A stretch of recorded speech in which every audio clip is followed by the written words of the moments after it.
Report આપની સાથે હું છું ઝરણા। જમ્મુ કાશ્મીરમાં સેનાના મિશન ઓલ આઉટ બાદ જાણે આતંકીઓનો સફાયો થઈ ગયો છે। સેનાના ઓપરેશનમાં આતંકીઓ ટપોટપ મરવા લાગતા જાણે કે હવે આતંકી સંગઠનના પેટમાં તેલ રેડાયું છે। આતંકી સંગઠનો પોતાની નાપાક હરકત બતાવવા માટે અવનવા પેંતરા કરી રહ્યા છે। આતંકીઓના બધા જ પેંતરા નિષ્ફળ જતા હવે આતંકીઓએ નવો રસ્તો અપનાવ્યો છે। જમ્મુમાં આવેલા ભારતીય વાયુસેનાના એરફોર્સ સ્ટેશન પર શનિવાર મોડી રાત્રે 2 બ્લાસ્ટ થયા। તપાસ કરતા ખુલાસો થયો કે ડ્રોનની મદદથી આ બ્લાસ્ટ કરાયો છે। ત્યારે આ જ મુદ્દે આજે જોઈએ સ્પેશિયલ રિપોર્ટમાં આતંકનો ડ્રોન અટેક।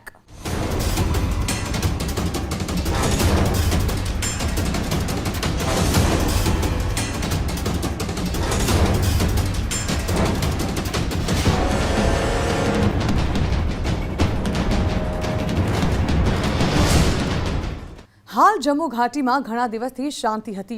सेनाए आतंकीओना तमाम प्लान निष्फळ बनावी दीधा तो साथे ज आतंकीओनो पण सफायो करी दीधो छे, जेने लई बेबाकड़ा थयेला आतंकीओ हवे ड्रोनथी अटेक करवा लाग्या छे।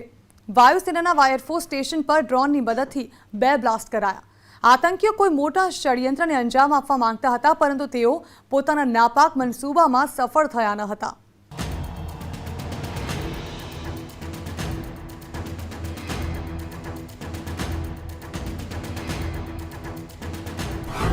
आतंकनो नवो प्लान। एयर ड्रॉप किया गया है जो एक्सप्लोसिव है, जो जिस तरह का क्रेटर बना है। जम्मू एयरफोर्स स्टेशन पर हुमलो। सुरक्षा बल है, आर्मी, पुलिस और सेना के जो सुरक्षा बल है वो यहाँ पे सर्च कर रहे हैं बाहर। 6 मिनट में 2 बॉम्ब धमाका। जो एयरफोर्स स्टेशन पर हमला हुआ है वो बैलून्स के जरिए ही हुआ है। षड्यंत्रनो मास्टरमाइंड कौन? अगर ये पाकिस्तान की इन्वॉल्वमेंट सीधी दिख जाती है, आई थिंक इंडिया बहुत बुरी तरह से इस बात को लेगा और ये पाकिस्तान और टेररिस्ट दोनों को बहुत महंगा पड़ेगा। जम्मूમાં આવેલા ભારતીય વાયુસેનાના એરફોર્સ સ્ટેશન પર થયેલા 2 બ્લાસ્ટથી આતંકીઓનો નવો ચહેરો સામે આવ્યો છે। 26 જૂનની રાત્રે જમ્મુ એરફોર્સના સ્ટેશનમાં 2 બ્લાસ્ટ થયા। પહેલો બ્લાસ્ટ રાત્રે 1:40 પર બિલ્ડિંગની છત પર થયો, જ્યારે બીજો બ્લાસ્ટ રાત્રે 1:46 પર બિલ્ડિંગની બાજુની ખાલી જગ્યામાં થયો। આ બોમ્બ બ્લાસ્ટમાં 2 લોકો ગંભીર રીતે ઘાયલ થયા। एरफोर्स स्टेशन में ब्लास्ट बाद आखा विस्तार ने कॉर्डन करीने एनआईए और एफएसएल नी टीम द्वारा तपास चाली रही है। तो आ साथे ज ब्लास्ट में 2 शंकास्पदों धरपकड़ पण करवामां आवी छे।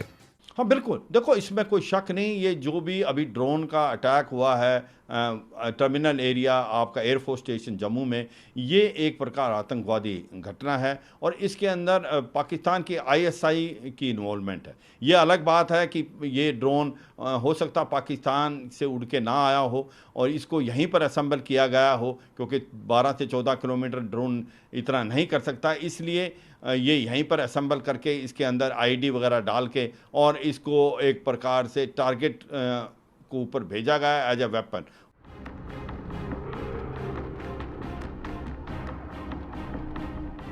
जो सुरक्षा बल हैं वो बाहर आए हैं। देखिए आप तस्वीरों में आप देख सकते हैं कि किस तरह से जो सुरक्षा बल है, आर्मी, पुलिस और सेना के जो सुरक्षा बल है वो यहाँ पे सर्च कर रहे हैं बाहर। जो टैक्टिकल एयरपोर्ट जो है उसका बाहर के दृश्य आप देख सकते हैं खुद।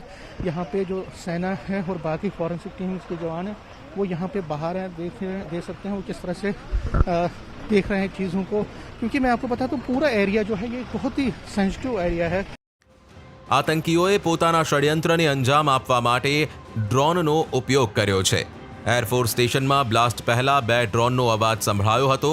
આ ઉપરાંત બ્લાસ્ટની જગ્યા પર 4 વિસ્ફોટક નાખવામાં આવ્યા, જેમાંથી 2 વિસ્ફોટકોમાં બ્લાસ્ટ થયો ન હતો। ડ્રોનમાં અત્યાધુનિક જીપીએસનો ઉપયોગ કરાયો હતો। આતંકીઓનો આ પહેલો એવો હુમલો છે જેમાં તેમણે ડ્રોનની મદદથી કોઈ એરબેઝને નિશાન બનાવ્યું હોય। ત્યારે હાલ તો આ બ્લાસ્ટ પાછળ પાકિસ્તાનની સેના અને આઈએસઆઈનો હાથ હોવાની આશંકા વ્યક્ત કરવામાં આવી રહી છે। सूत्रों के मुताबिक जिस जगह पर धमाका हुआ वहां पर 2 ड्रोन की आवाजें भी सुनी गई। 2 ड्रोन से 4 एक्सप्लोसिव गिराए गए, जिसमें 2 से धमाका हुआ जबकि 2 फट नहीं पाया। हमले में इस्तेमाल ड्रोन के बारे में सुरक्षा एजेंसियों का असेसमेंट है कि या तो ये सीधे सरहद पार पाकिस्तान से आया या फिर इसके पार्ट्स को पाकिस्तान से स्मगल कर जम्मू लाया गया और वहां फिर इसे असेंबल किया गया। જમ્મુના એરફોર્સ સ્ટેશન પર જે રીતે આતંકી હુમલો થયો તે જોઈને રક્ષા વિશેષજ્ઞો માને છે કે તેની પાછળ પાકિસ્તાનની અને આઈએસઆઈનો હાથ છે, કારણ કે જે રીતે કાશ્મીરમાં છુપાઈને બેઠેલા આતંકીઓ અને તેના કમાન્ડરોને ભારતીય સેના ઠાર કરી રહી છે, તેનાથી આતંકી સંગઠનોની કમર તૂટી રહી છે। બસ તે કારણથી જ આતંકીઓએ જમ્મુના એરફોર્સ સ્ટેશનને પોતાનું નિશાન બનાવ્યું છે। वहाँ पर एक आतंकवादी को पकड़ा गया है नरवाल में और उसके पास से 5 किलो आईडी बरामद हुआ है। हाल ही में कुछ छोटी मोटी छुटपुट हरकतें भी हो रही हैं वैली में, लेकिन याद रखना चाहिए कि हमारे चिनार कोर के कमांडर इन्होंने बोला था कि 200 आतंकवादी ये करंटली ऑपरेटिव हैं वैली में। हमारे सिक्योरिटी फोर्सेस बिल्कुल विजिलेंट हैं, अलर्ट हैं, सजग हैं वैली में और वो इन्हें जरूर मार गिराएंगे।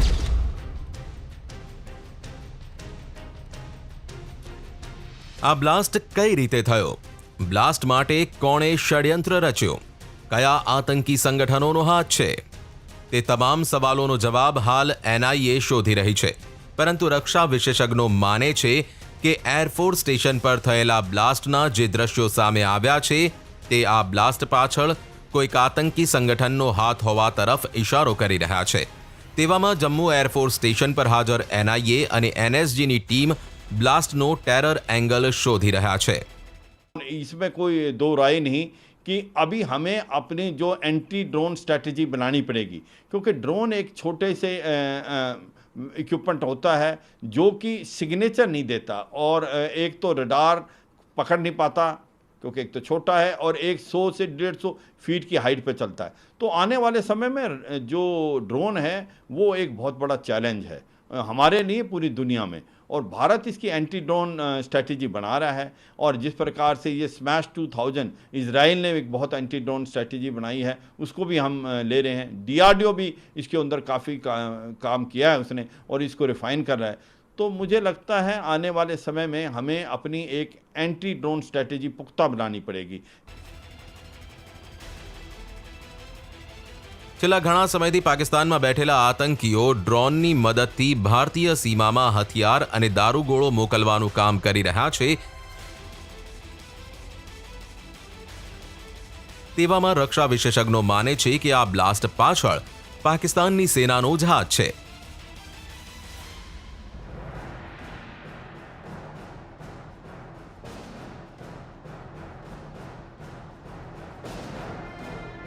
इसमें तो खैर कोई डाउट है ही नहीं कि ये आतंकी साजिश जरूर है, लेकिन ज्यादा बड़ा कंसर्न है कि जो ड्रोन्स अब तक जिनके बारे में हम बात करते थे, और अगर अब पाकिस्तान टेररिस्ट को वो ड्रोन देकर भारत के अंदर अटैक करवाता है, ये एक मैटर ऑफ कंसर्न है, ये बहुत सीरियस मैटर ऑफ कंसर्न है। मैं तो ये कहूंगा कि भगवान बचाए इस बार पाकिस्तान को कि अगर ये पाकिस्तान की इन्वॉल्वमेंट सीधी दिख जाती है, आई थिंक इंडिया बहुत बुरी तरह से इस बात को लेगा और ये पाकिस्तान और टेररिस्ट दोनों को बहुत महंगा पड़ेगा। કોઈપણ દેશના વાયુસેનાના એરબેઝ પર ટેકનિકલ એરિયા અને એડમિનિસ્ટ્રેટિવ એરિયા આ બે મુખ્ય જગ્યાઓ હોય છે, જેમાંથી એરબેઝમાં બનેલો ટેકનિકલ એરિયા સૌથી મહત્વનો હોય છે, કારણ કે અહીં જ તમામ પ્રકારના લડાકુ વિમાન, જહાજ, હેલિકોપ્ટર અને તેના તમામ મહત્વના સાધનો રાખવામાં આવે છે। ત્યારે આતંકીઓએ ડ્રોન દ્વારા ટેકનિકલ એરિયાને જ નિશાન બનાવવા પ્રયાસ કર્યો હતો।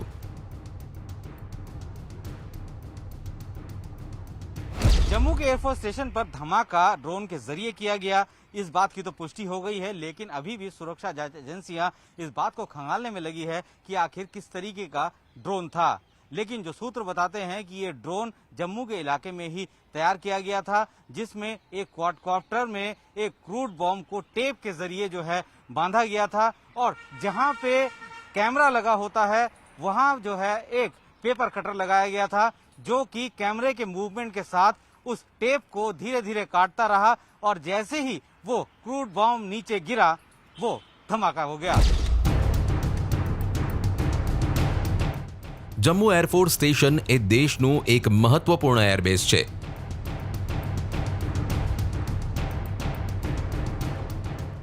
જે ભારત અને પાકિસ્તાન વચ્ચેની આંતરરાષ્ટ્રીય સરહદથી માત્ર 14 કિલોમીટર જ દૂર છે.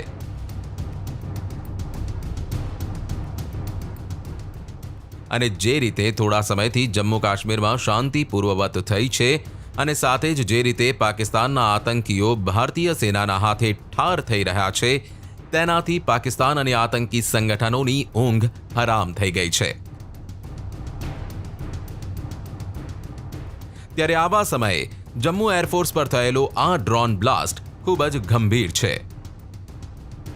ये लोकली यूज किया गया लगता है, क्योंकि अगर ये सरहद पार से किया जाता, क्योंकि वहां पे इंटरनेशनल बाउंड्री भी कोई दूर नहीं है, अगर ये सरहद पार से किया जाता है तो इसका डायमेंशन बिल्कुल अलग चेंज हो जाएगा, जो पाकिस्तान इस समय जोखिम नहीं ले सकता, लेना नहीं चाहेगा.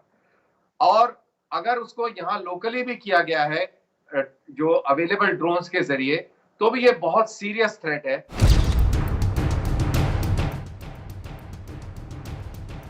જમ્મુ એરફોર્સ સ્ટેશન પર થયેલા બ્લાસ્ટની તપાસમાં ભારતીય તપાસ એજન્સીઓ લાગી ગઈ છે. આ બ્લાસ્ટ કેસમાં 2 શંકાસ્પદ લોકોની અટકાયત કરાઈ છે. હાલ તો સુરક્ષા એજન્સી બંનેની તપાસ કરી રહી છે અને આ બોમ્બ બ્લાસ્ટ પાછળના માસ્ટરમાઇન્ડને શોધવામાં લાગી છે.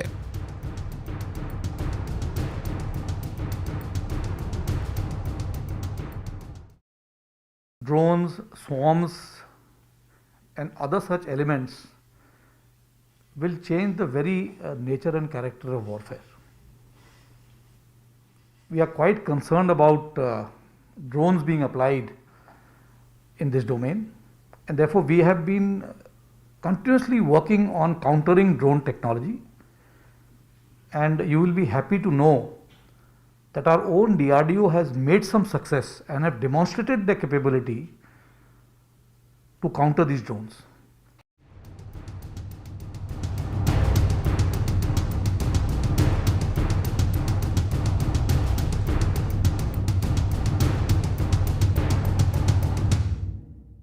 તો આ સાથે વાયુસેનાના એરફોર્સ સ્ટેશન પર બ્લાસ્ટ બાદ સૈન્યના એરબેઝ ઉપર પણ ડ્રોન ઉડતું દેખાયું હતું, પરંતુ સેનાએ ફાયરિંગ કરતા ડ્રોન નીકળી ગયું હતું. જે રીતે જમ્મુમાં ડ્રોન દેખાઈ રહ્યા છે તેનાથી લાગી રહ્યું છે કે આતંકીઓ કોઈ મોટા હુમલાની તૈયારીમાં છે. ત્યારે હવે આ હુમલાના માસ્ટરમાઇન્ડને શોધવા માટે સુરક્ષા એજન્સી અને ભારતીય સેના સક્રિય થઈ ગઈ છે.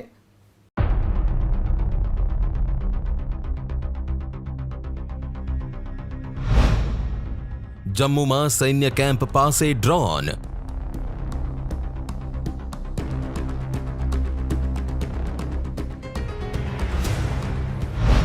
જવાનો દ્વારા ડ્રોન પર ફાયરિંગ.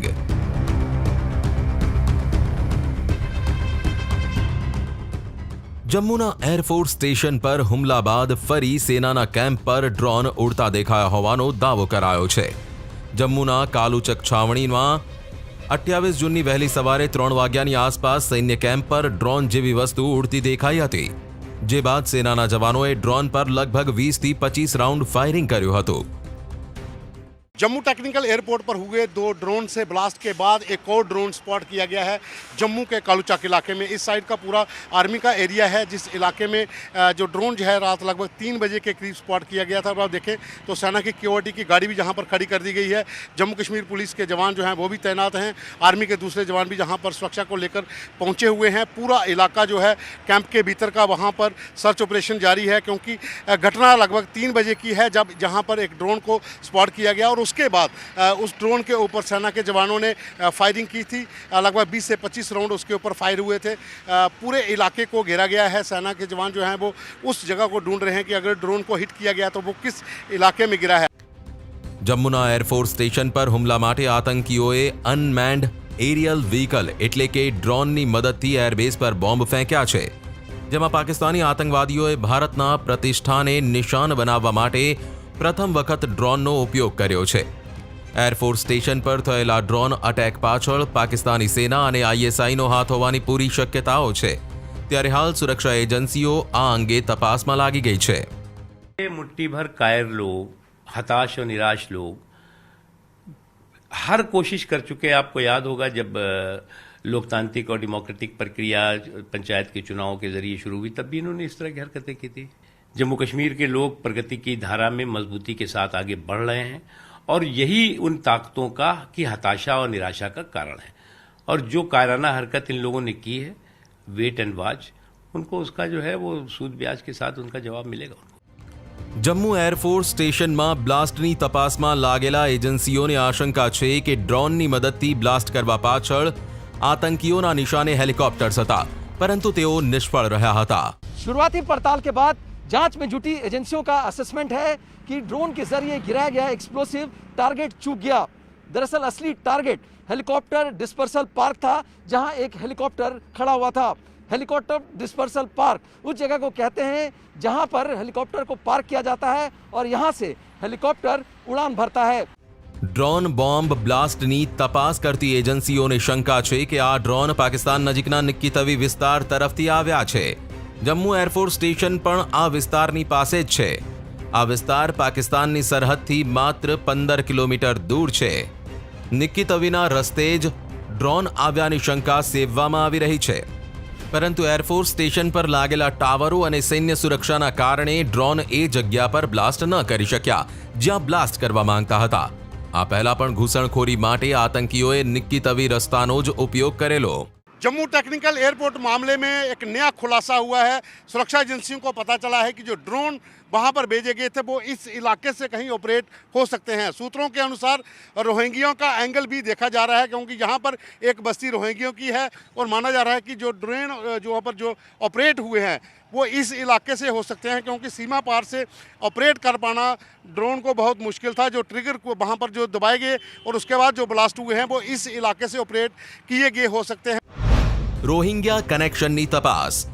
એરફોર્સ સ્ટેશન પર બ્લાસ્ટની તપાસમાં સુરક્ષા એજન્સીઓ રોહિંગ્યા કનેક્શનની તપાસ કરી રહી છે, કારણ કે જમ્મુ એરફોર્સ સ્ટેશનની આસપાસ ઘણા જ રોહિંગ્યા લોકો રહે છે।